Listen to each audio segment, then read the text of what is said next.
በስመ አብ ወወልድ ወመንፈስ ቅዱስ አሐዱ አምላክ አሜን። ዕርገት ከጌታችን ከመድኃኒታችን ከኢየሱስ ክርስቶስ 9 አበይት በዓላት መካከል አንዱ ነው። በዓለ ዕርገት ጌታችን አምላካችን መድኃኒታችን ኢየሱስ ክርስቶስ ከሙታን ከተነሳ በኋላ ለ40 ቀናት በግልጽም በስውርም ለቅዱሳን ሐዋርያት ለቅዱሳን አንስት መጽሐፈ ኪዳንን፣ ትርጓሜ መጽሐፍትን፣ ምስጢራትን፣ ሕግጋትንና ቀኖናተ ቤተ ክርስቲያን ሲያስተምር ቆይቶ ወደ ቀደመ ዙፋኑ ወደ ሰማይ በክብር በምስጋና ማረጉን በደስታ የምንዘክርበት አብይ በዓል ነው።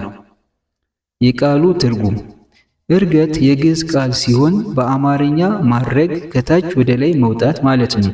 የጌታችን ትንሣኤ በተከበረ በ40ኛው ቀን የሚውለው አብይ በዓል ዕርገት ይባላል። ኪዳነ ወልድ ክፍሌ 1948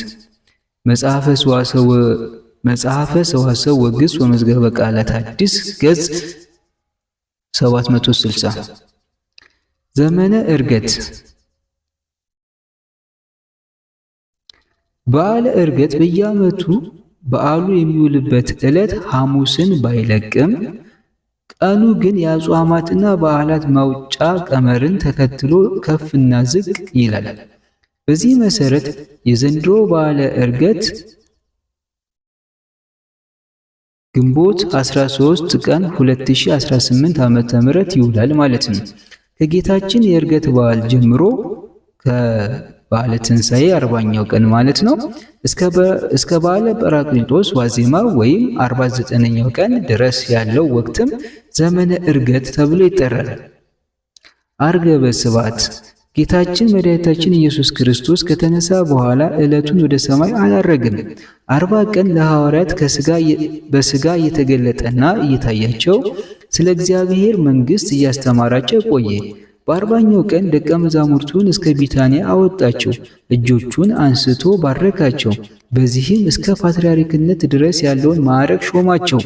በ40ኛው ቀን ሐዋርያትን ሰብስቦ ዓለምን ዞረው እንዲያስተምሩ መመሪያ ሰጥቶ ለዚህም ኃይል የሚሆናቸው መንፈስ ቅዱስን እስከሚልክላቸው ድረስ ከኢየሩሳሌም እንዳይወጡ አዟቸው አረገ። ቅዱስ ሉቃስ የዕርገቱን ነገር በግብረ ሐዋርያት መጽሐፉ ጠቅሶታል። እነርሱ በተሰበሰቡ ጊዜ ጌታ ሆይ በዚህ ወራት ለእስራኤል መንግሥትን ትመልሳለህን? ብለው ጠየቁት። ይኸውም አቤቱ በዘሩባቤል የሄደችውን መንግሥት ለእስራኤል ልጆች የምትመልሰው መቼ ነውን? ሲሉት ነው። እርሱም አብ በገዛ ሥልጣኑ ያደረገውንና ወራትንና ዘመናትን ታውቁ ዘንድ ለእናንተ አልሰጣችሁም። ነገር ግን መንፈስ ቅዱስ በእናንተ ላይ በወረደ ጊዜ ኃይልን ትቀበላላችሁ። በኢየሩሳሌም በይሁዳም ሁሉ በሰማርያም እስከ ምድር ዳርቻም ድረስ ምስክሮቼ ትሆናላችሁ አላቸው። ይህም ከተናገረ በኋላ እነርሱ እያዩት ከፍ ከፍ አለ፣ ደመናም ከዓይናቸው ሰውራ ተቀበለችው እንዲል የሐዋርያት ሥራ ምዕራፍ 1 ከቁጥር 1 እስከ 9። ደቀ መዛሙርቱም ወደ ሰማይ ትኩር ብለው ሲመለከቱ ሳለ እነሆ ነጫጭ ብሩህ ልብስ የለበሱ 2 ቅዱሳን መላእክት በሰው አምሳል ተገልጠው ባጠገባቸው ቆሙ። ብሩህ ልብስ መልበሳቸውም ድኅነተ ዓለም በመፈጸሙ ከእንግዲህ ወዲያ ዘመኑ የደስታ ዘመን ነው ሲሉ ነው። ደግሞም የገሊላ ሰዎች ሆይ ወደ ሰማይ እየተመለከታችሁ ስለምን ቆማችኋልን? ይህ ከእናንተ ወደ ሰማይ የወጣው ኢየሱስ ክርስቶስ በብርሃን በሥልጣን በቅዳሴ ሲያርግ እንዳያችሁት ዳግመኛ በብርሃን በሥልጣን በቅዳሴ ሲመጣ ታዩታላችሁ አሏቸው። የጌታችን ዕርገት በነቢያት ትንቢት። የጌታችን ዕርገቱ በነቢያት አስቀድሞ የተነገረ ነው። እግዚአብሔር የራቀውን አቅርቦ የረቀቀውን አጉልቶ ስለገለጠላቸው ነቢየ እግዚአብሔር ቅዱስ ዳዊት እግዚአብሔር በመለከት ድምፅ አረገ። መዝሙረ ዳዊት መዝሙር 46 ቁጥር 5። ዳግመኛም ወደ ላይ አረክ ምርኮን ማረክ ብሏል። መዝሙር 67 ከቁጥር 18። ሶስተኛም በምስራቅ በኩል ወደ ሰማየ ሰማያት ላረገ ለእግዚአብሔር ዘምሩ በማለት የዕርገቱን ነገር አስቀድሞ ተናግሯል። መዝሙር 67 ከቁጥር 33።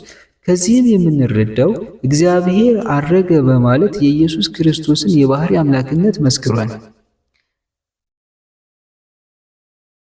የጌታችን ዕርገት በኃይሉና በስልጣኑ አዳም በተፈጠረ በ40 ቀኑ አግኝቶ በኋላ በምክረ ሰይጣን ያጣውን የጸጋ ልጅነትን እንደመለሰለት ለማጠየቅ ለ40 ቀናት ለሐዋርያት እየተገለጸ መነሳቱን ሲያስተምራቸው ከቆየ በኋላ በ40ኛው ቀን ሁሉንም ወደ ቢታንያ አውጥቶ በአንብሮተ እድ ባርኮ የስልጣነ ክህነትን ጸጋ ሰጥቷቸው በክብር በምስጋና አድርጓል። ጌታችን መድኃኒታችን ኢየሱስ ክርስቶስ ማረጉ መንፈስ ቅዱስን ለሐዋርያት ለመላክ የባህሪ አምላክነቱን ለመግለጽ በተዋህዶ ሥጋ በክብር እንዳረገ ዳግመኛ በታላቅ ግርማ ዓለምን ለማሳለፍ ተመልሶ እንደሚመጣ ለማጠየቅ ነው። ጌታችን ያረገውም ከደብረ ዘይት ተራራ ነው። ጌታችን በዘመነ ሥጋዊ ሲያስተምር እንግዲህ የሰው ልጅ አስቀድሞ ወደ ነበረበት ሲወጣ ብታዩ እንዴት ይሆናልን? በማለት እንደገለጸው ዕርገቱ ክብሩ በሚገለጽበት በየማነ አብ በዘባነ ኪሩብ ለመቀመጥ ነው። ይህንንም ቅዱስ እስጢፋኖስ እነሆ ሰማያት ተከፍተው የሰው ልጅም በእግዚአብሔር ቀኝ ቆሞ አያለሁ በማለት ገልጾታል። የሐዋርያት ሥራ ምዕራፍ 7 ከቁጥር 57።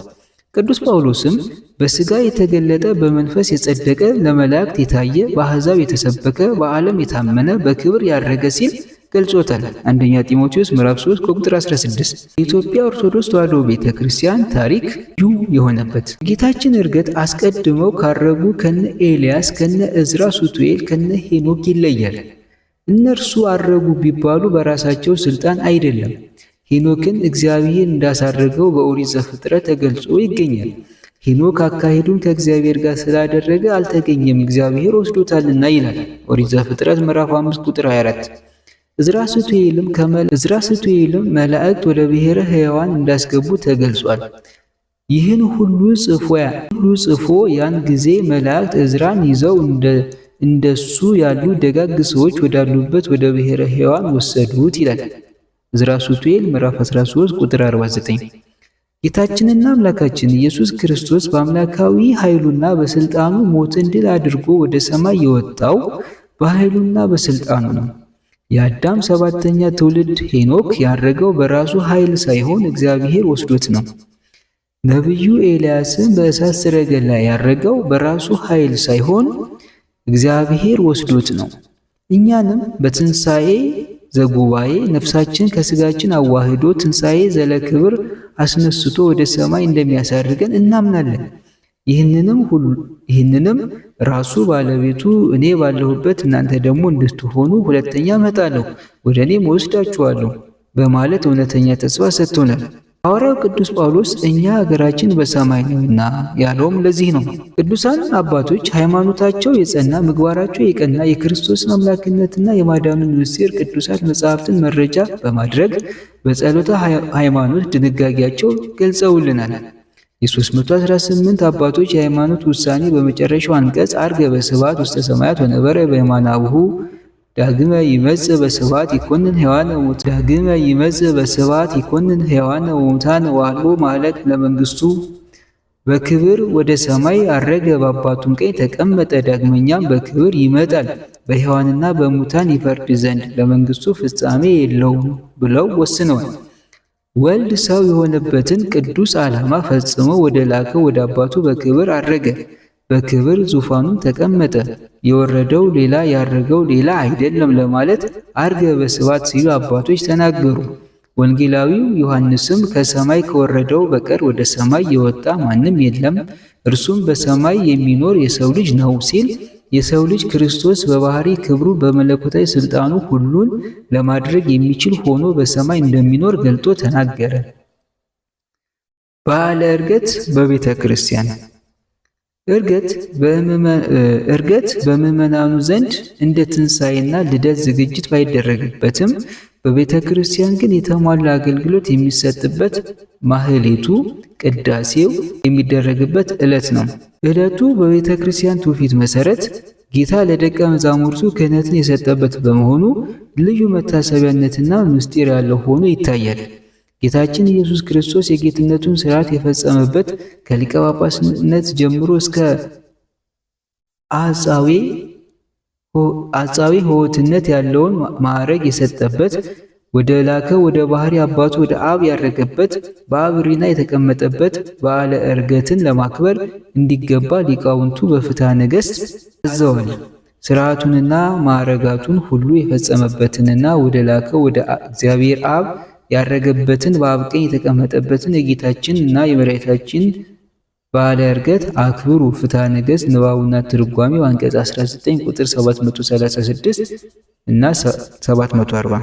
ሕይወታችን ለመለሰልን በትንሣኤው ትንሣኤያችን በዕርገቱ ክብራችን ለገለጠልን ለጌታችን ለመድኃኒታችን ለኢየሱስ ክርስቶስ ለዘላለሙ ክብር ምስጋና ይድረሰው።